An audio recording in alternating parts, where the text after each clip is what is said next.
ఇక 10 ఏళ్ళు నేనే సీఎం అంటున్నాడు రేవంత్ రెడ్డి. కుటుంబ సభ్యులకే కేసీఆర్ పదవులు ఉద్యోగాలు ఇచ్చారు. రాష్ట్ర యువత ఏం పాపం చేసిందని ఉద్యోగాలు ఇవ్వలేదు. శాసనసభకు రమ్మంటే రావడం లేదు. నల్లగొండ వెళ్ళి బీరాలు పలికారు. కృష్ణాలో నీటి వాటాలపై సీఎంగా కేసీఆర్ పెట్టిన సంతకాలు తెలంగాణ ప్రజలకు మరణ శాసనాలుగా మారినాయి. అవి మన పాలిట గుర్దిబండగా మారినాయి. మళ్ళీ నీళ్ళ అంశాన్ని ఎత్తుకుంటున్నారు. ఢిల్లీతో కొట్లాడదామంటే కేసీఆర్ ఇంటి నుంచి బయటకు రావడం లేదనిపించి సీఎం రేవంత్ రెడ్డి మాట్లాడడం జరిగింది. ప్రజలు ఆశీర్వదిస్తే మరో 10 ఏళ్ళు కొనసాగుతా. కేసీఆర్ సీఎం ఎలా అవుతారో నేను కూడా చూస్తా.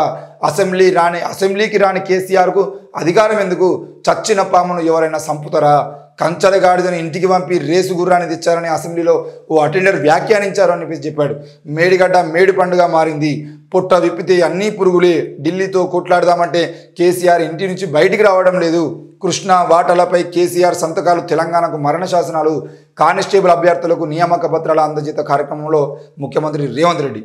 కానిస్టేబుల్ నియామకాల పత్రాలు అందించేటప్పుడు మీరు నిరుద్యోగుల గురించి మాట్లాడాలి, ఉద్యోగుల గురించి మాట్లాడాలి, వాళ్ళ ఉపాధి గురించి మాట్లాడాలి. కానీ మళ్ళీ కేసీఆర్ తెచ్చుకుంటే ఇది నాకు అర్థం కాదు. ఇంకో 10 ఏళ్ళు నేనే కొనసాగుతా అని చెప్పేసి ఆనాడు కేసీఆర్ మాట్లాడిన దానికి ఈరోజు రేవంత్ రెడ్డి మాట్లాడుతున్న దానికి, ఆనాడు కేసీఆర్ బిహేవ్ చేసిన విధానానికి ఈరోజు రేవంత్ రెడ్డి చేస్తున్న బిహేవియర్కి ఏం తేడా లేదు. కానీ ఇక్కడ మిస్టేక్ ఏం జరుగుతుందంటే కేసీఆర్ బూతులు తెచ్చినా కూడా తెలంగాణ ప్రజానికం యాక్సెప్ట్ చేసింది. అంటే కేసీఆర్ ఏం మాట్లాడినా ఈరోజు రేవంత్ రెడ్డి రండా అని మాట్లాడితే బాలకసుమన్ చెప్పు చూపించిండు.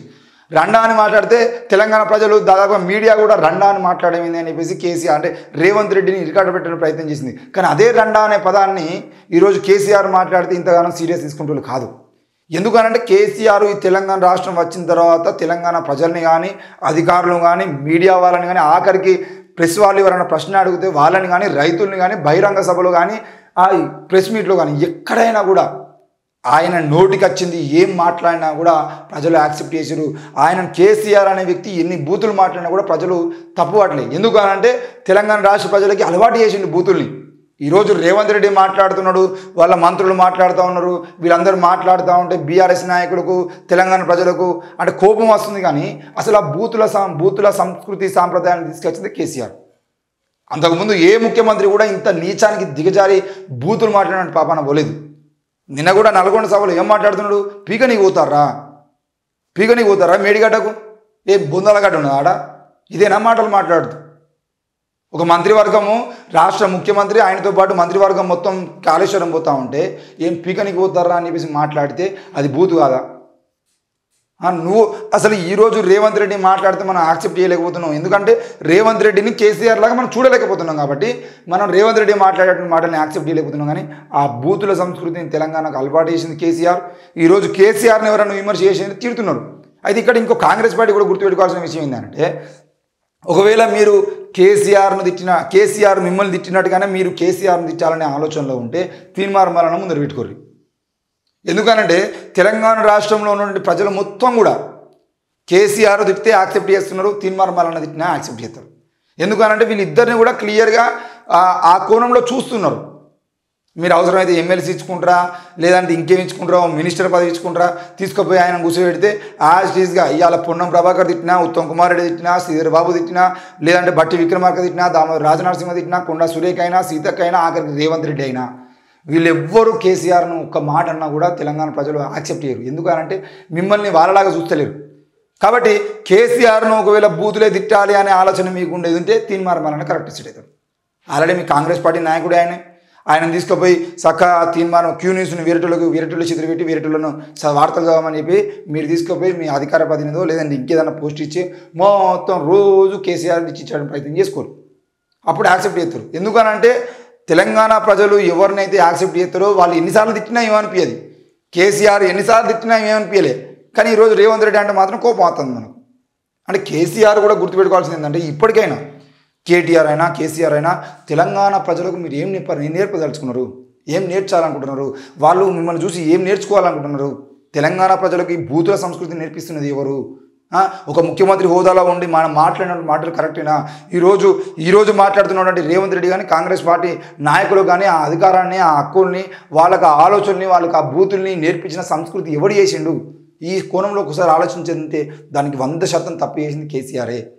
ఆయన ఏవట్టే ఈరోజు తెలంగాణ రాష్ట్రంలో ఆఖరికి అధికారులు కూడా అధికారులు కూడా వాళ్ళ కింది స్థాయి అధికారుల మీద బూతులు మాట్లాడండి సిగ్గుమాలినటువంటి దుస్థితికి తెలంగాణను తీసుకొచ్చిపోయారు. మరి అట్లాంటి దుస్థితి తీసుకొచ్చి ఈరోజు కేసీఆర్ను రండాన్ని తిరిగితే బాలకోసం చెప్పులు ఆడతానంటే బాలకోసం ఎందుకు లావాడతాను? రేవంత్ రెడ్డికి మార్గం వేసింది కేసీఆర్ కాదా? ఈరోజు కేసీఆర్ని తిరిగితే మీకు కోపం వస్తుంది. కాబట్టి రేవంత్ రెడ్డి తిట్టడం నేను సమర్థిస్తలేను, రేవంత్ రెడ్డి తిట్టడం కూడా తప్పే. కానీ ఇక్కడ ఏం జరుగుతుందని అంటే ఆ సంస్కృతిని నేర్పింది కేసీఆర్, ఆ బాటలో పడుతుంది ప్రభుత్వాలు. కాబట్టి ఇప్పటికైనా రేవంత్ రెడ్డి ప్రభుత్వం కూడా గుర్తుపెట్టుకోవాల్సిందంటే కేసీఆర్ చేసిన తప్పును రేవంత్ రెడ్డి ప్రభుత్వం చేయొద్దు. ఎట్టి పరిస్థితుల్లో కేసీఆర్ బూతులు మాట్లాడింది కాబట్టి అదే బూతులు మాట్లాడితే తెలంగాణ ప్రజలు యాక్సెప్ట్ చేస్తారంటే చేయరు.